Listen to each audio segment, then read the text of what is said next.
আসসালামু আলাইকুম। স্বাগতম সবাইকে আজকের টিউটোরিয়াল ক্লাসে।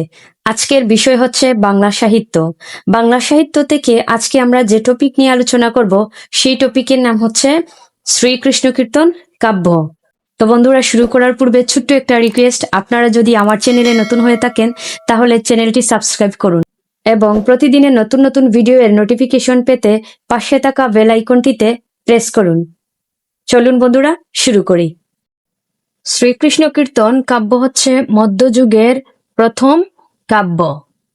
শ্রীকৃষ্ণ কীর্তন কাব্যকে মধ্যযুগের প্রথম নিদর্শন হিসেবে চিহ্নিত করা হয়েছে, অর্থাৎ মধ্যযুগের প্রথম নিদর্শন হচ্ছে শ্রীকৃষ্ণ কীর্তন কাব্য। শ্রীকৃষ্ণ কীর্তন কাব্য হচ্ছে বাংলা সাহিত্যের প্রথম একক কাব্য। শ্রীকৃষ্ণ কীর্তন কাব্যটি আবিষ্কার করেন বসন্তরঞ্জন রায় বিদ্যোদ্বল্লভ। বসন্তরঞ্জন রায় বিদ্যোদ্বল্লভ ছিলেন কলকাতা বিশ্ববিদ্যালয়ের বাংলা বিভাগের অধ্যাপক ও পুঁথিশালার অধ্যক্ষ। বসন্তরঞ্জন রায়কে বিদ্যোদ্বল্লভ এই উপাধিটি দিয়েছিলেন নবদ্বীপের ভুবনমোহন চতুষ্পাঠীর অধ্যক্ষ। বসন্তরঞ্জন রায় বিদ্যোদ্বল্লভ শ্রীকৃষ্ণ কীর্তন কাব্যটি আবিষ্কার করেন 1909 খ্রিস্টাব্দে বা বাংলা 1316 বঙ্গাব্দে।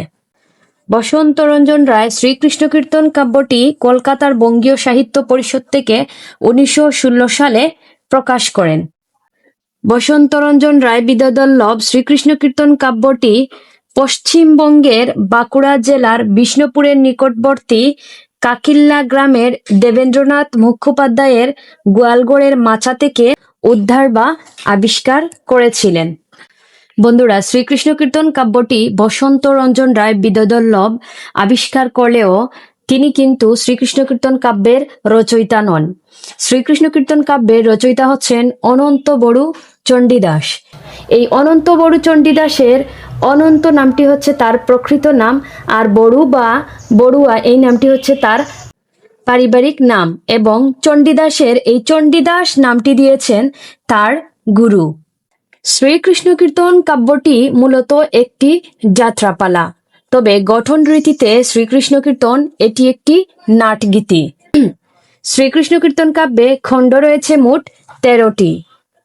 শ্রীকৃষ্ণ কীর্তন কাব্যে পদ পাওয়া গেছে মোট 418টি, আর শ্রীকৃষ্ণ কীর্তন কাব্যে সক্রিয় চরিত্র রয়েছে 3টি, যথা রাধা, কৃষ্ণ এবং বড়াই।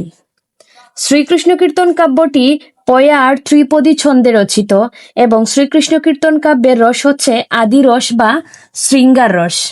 শ্রীকৃষ্ণ কীর্তন কাব্যে 2টি নদীর নাম পাওয়া গেছে, যথা যমুনা এবং কালিনী নদী। শ্রীকৃষ্ণ কীর্তন কাব্যে মোট 13টি খণ্ড পাওয়া গিয়েছিল। সেই খণ্ডগুলোর নাম হচ্ছে যথা জন্মখণ্ড, তাম্বুলখণ্ড, দানখণ্ড, ভারখণ্ড, নৌকাখণ্ড, ছত্রখণ্ড, বৃন্দাবন খণ্ড, কালিয়দমন খণ্ড, যমুনা খণ্ড, হারখণ্ড, বানখণ্ড, বংশীখণ্ড এবং বিরহ খণ্ড। বন্ধুরা, আমরা এখন বিগত কয়েকটি প্রশ্ন দেখব, যে প্রশ্নগুলা কোন কোন সালে এসেছে এবং প্রশ্নের প্যাটার্ন কেমন ছিল। তাহলে আপনাদের পরবর্তী যে কোনো চাকরি পরীক্ষার জন্য প্রশ্নের প্যাটার্ন বুঝতে সহজ হবে, সেই সাথে বিগত প্রশ্নগুলাও রিভিশন দেয়া হয়ে যাবে। তাহলে চলুন বন্ধুরা, আমরা বিগত প্রশ্নগুলা দেখে নিই। প্রথম প্রশ্ন হচ্ছে, বাংলা ভাষা ও সাহিত্যের প্রথম নিদর্শন কোনটি? উত্তর হবে শ্রীকৃষ্ণ কীর্তন কাব্য। আর এই প্রশ্নটি এসেছিল 2020 সালের পাট ও শ্রম মন্ত্রণালয়ের একটি পরীক্ষায় এবং 17তম শিক্ষক নিবন্ধনের পরীক্ষায়। এরপরের প্রশ্ন হচ্ছে, গঠন রীতিতে শ্রীকৃষ্ণ কীর্তন কাব্য মূলত কি? উত্তর হবে নাটগীতি। আর এই প্রশ্নটি এসেছিল 38তম বিসিএস পরীক্ষায়। এরপরের প্রশ্ন হচ্ছে, শ্রীকৃষ্ণ কীর্তন কাব্যের রচয়িতা কে? উত্তর হবে অনন্ত বড়ু চণ্ডীদাস বা বড়ু চণ্ডীদাস। আর এই প্রশ্নটি এসেছিল 29তম বিসিএস পরীক্ষায়। এরপরের প্রশ্ন হচ্ছে, মধ্যযুগের প্রথম কবি কে? উত্তর হবে অনন্ত বড়ু চণ্ডীদাস বা বড়ু চণ্ডীদাস। আর এই প্রশ্নটি এসেছিল 2022 সালের পররাষ্ট্র মন্ত্রণালয়ের সহকারী সাইফার কর্মকর্তার একটি পরীক্ষায় এবং 2005 সালের শ্রম মন্ত্রণালয়ের সহকারী পরিচালকের পরীক্ষায়। এরপরের প্রশ্ন হচ্ছে শ্রীকৃষ্ণ কীর্তন আবিষ্কার করেন কে? উত্তর হবে শ্রীকৃষ্ণ কীর্তন কাব্যটি আবিষ্কার করেন বসন্ত রঞ্জন রায়। আর এই প্রশ্নটি এসেছিল 2012 সালের সহকারী রাজস্ব কর্মকর্তার একটি পরীক্ষায়। এরপরের প্রশ্ন হচ্ছে শ্রীকৃষ্ণ কীর্তন কাব্য কোথা থেকে উদ্ধার করা হয়েছে? উত্তর হবে গোয়ালগড় থেকে। আর এই প্রশ্নটি এসেছিল 44তম বিসিএস পরীক্ষায়। এরপরের প্রশ্ন হচ্ছে শ্রীকৃষ্ণ কীর্তন কাব্যের খণ্ড সংখ্যা কতটি? উত্তর হবে 13টি। আর এই প্রশ্নটি এসেছিল 2014 সালের পাসপোর্ট ও ইমিগ্রেশন অধিদপ্তরের সহকারী পরিচালকের পরীক্ষায়। এরপরের প্রশ্ন হচ্ছে বড়াই কোন কাব্যের চরিত্র?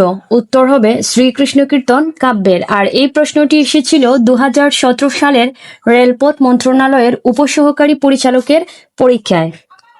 এরপরের প্রশ্ন হচ্ছে কোনটি শ্রীকৃষ্ণ কীর্তন কাব্যের অন্তর্ভুক্ত? উত্তর হবে কালীয় দমন খণ্ড। আর এই প্রশ্নটি এসেছিল 2022 সালে বাংলাদেশ ব্যাংকের সহকারী পরিচালকের পরীক্ষায়। এরপরের প্রশ্ন হচ্ছে শ্রীকৃষ্ণ কীর্তন কাব্যের অপর নাম কি? উত্তর হবে শ্রীকৃষ্ণ সন্দর্ভ। তো বন্ধুরা, আজকের ক্লাসটি ছিল এতটুকুই। দেখা হবে ইনশাল্লাহ নেক্সট কোনো ক্লাসের নেক্সট কোনো টিউটোরিয়াল নিয়ে। ভালো থাকবেন, ধন্যবাদ, আল্লাহ হাফিজ।